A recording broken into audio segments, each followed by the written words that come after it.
Death of one of us, Jimmy Ssekabito, under very mysterious and suspicious circumstances.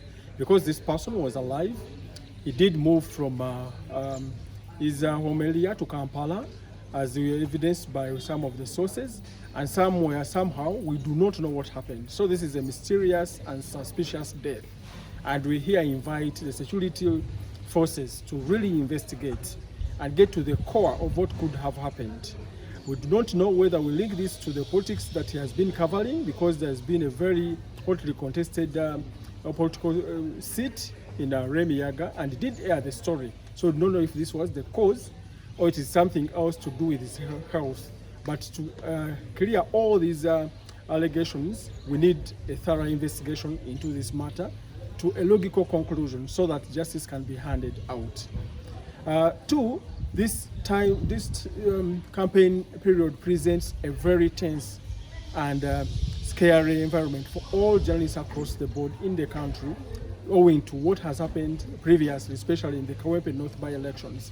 So we want to invite the security forces, to invite the Electoral Commission, to invite the politicians and every actor in this space to make sure that the safety of the journalists is guaranteed.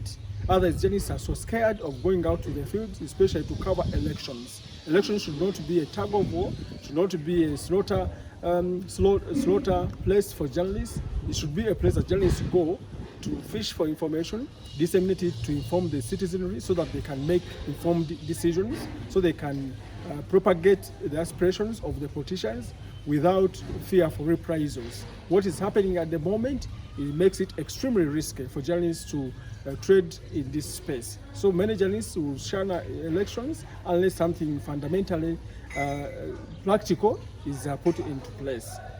As a media rights organization, the Human Rights Network for Journalists Uganda will and already have embarked on a rigorous training for physical and digital security for all journalists across the country to prepare them physically and prepare them digitally to engage gainfully in the elections.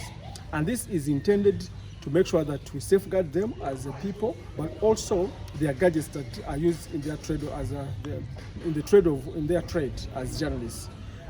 This we are going to do owing to the previous attacks that have happened onto journalists, especially drawing lessons from the Kawempe North by-elections, where many journalists were ganged up, beaten thoroughly, some even arrested or kidnapped, tortured.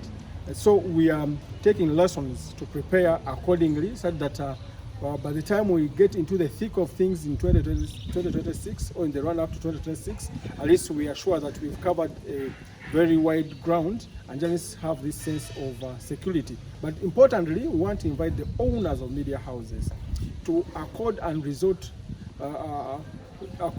resources to the protection of journalists.